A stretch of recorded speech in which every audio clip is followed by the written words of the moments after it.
Hey everybody, so today's video is about pretty much the pros and cons of living on the water. So basically, buying a place on the water, what are the benefits and what are the big disadvantages? This property here is actually mine. I'm going to be building a house on the water, so I have a place that I get away from where I currently live. So basically, you can see I have like a boat ramp. I got my boat in the back over there. I got a floating dock.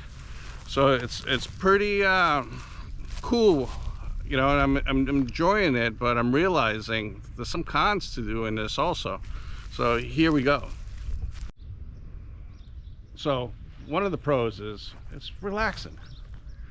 Come out here, sit on your lanai, do a barbecue, or just sit in your chair and read a book, watch the manatees in my case and the dolphins in my case, and just relax, enjoy nature. You can hear the birds, there's no traffic, and it's just really relaxing.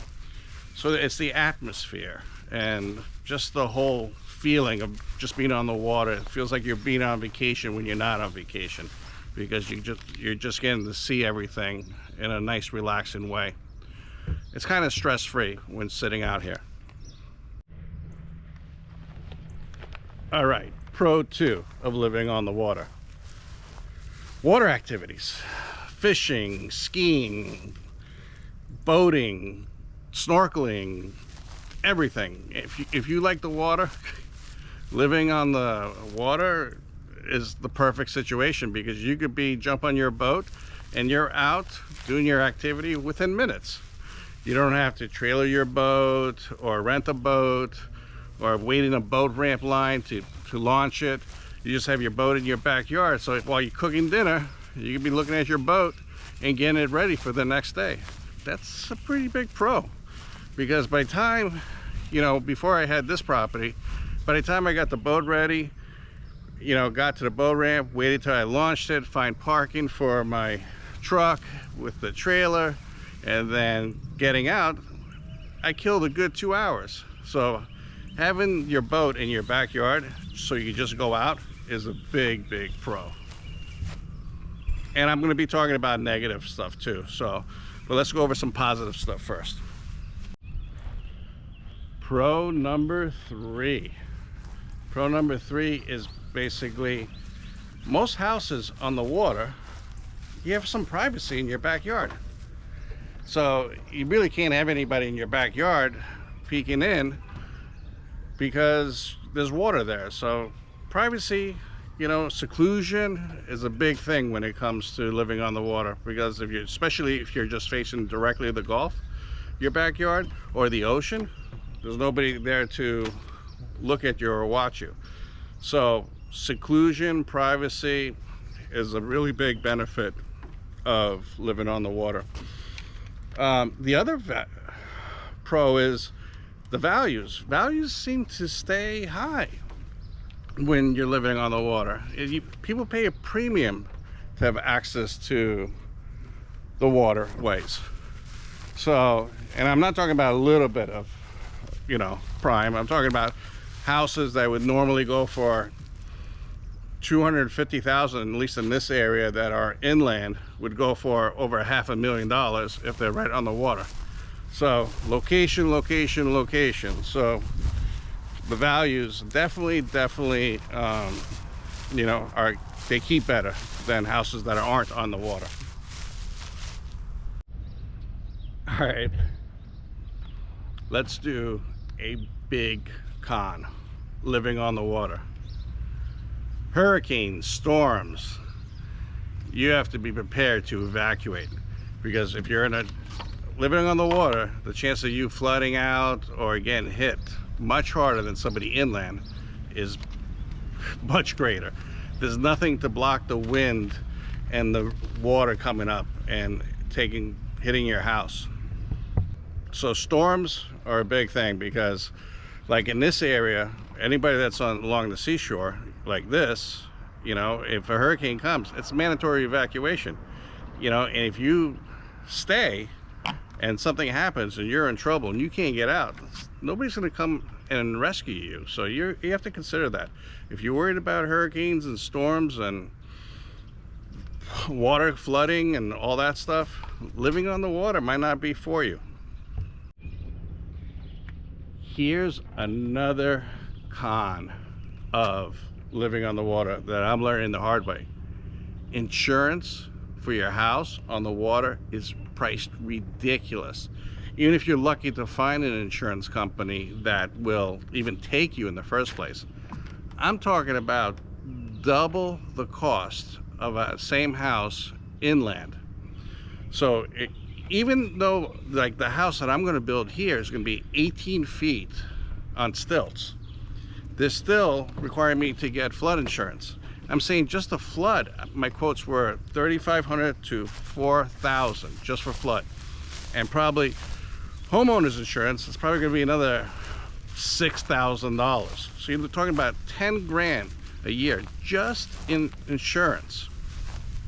And what could I do about it? You know, you need insurance.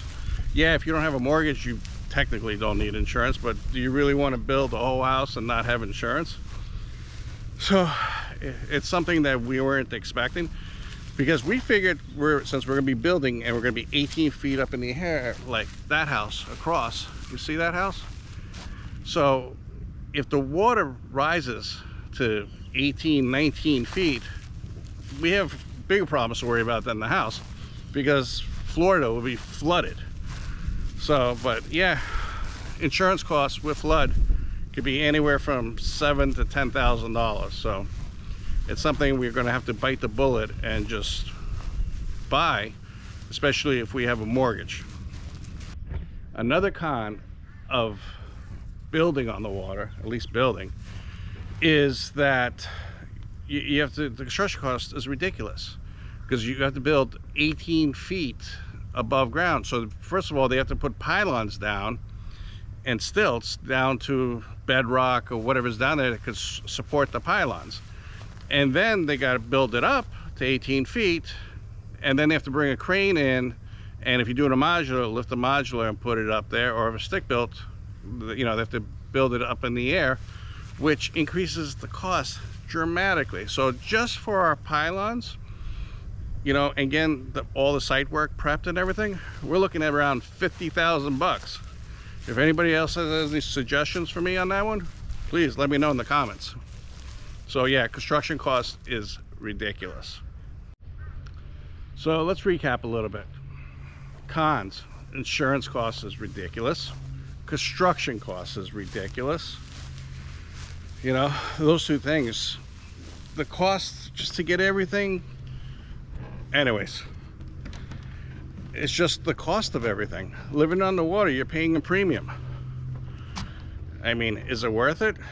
I guess, you know, this point in my life, for me, it's worth it. If I was younger and my kids were still younger, maybe not.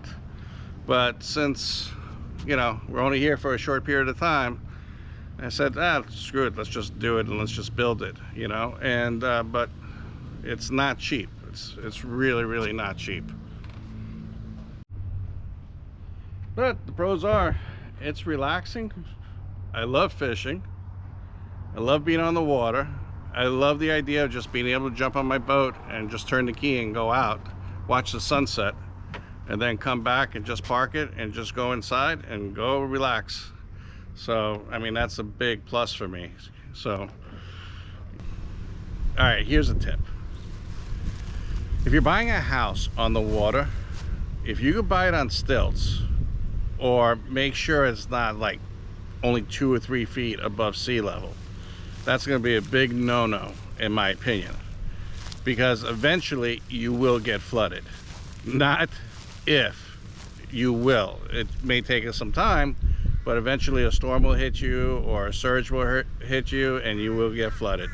So my biggest advice is either build a house on stilts or find a house that's much higher over sea level, so you have a less chance of getting flooded. Because if you're just buying something that's 3 or 4 feet above sea level, like a ranch style, you know, along the water, you're kind of asking for it. So, and the insurance cost on that, I don't even know if you can find insurance on ranches sitting on the ground. Anyways, everybody, I really appreciate you guys watching this video. I know this one was a short one, but as always, please subscribe and ring the bell notification so you're notified next time I place a video, I upload a video. Have a great day. I'll talk to you guys soon. Bye.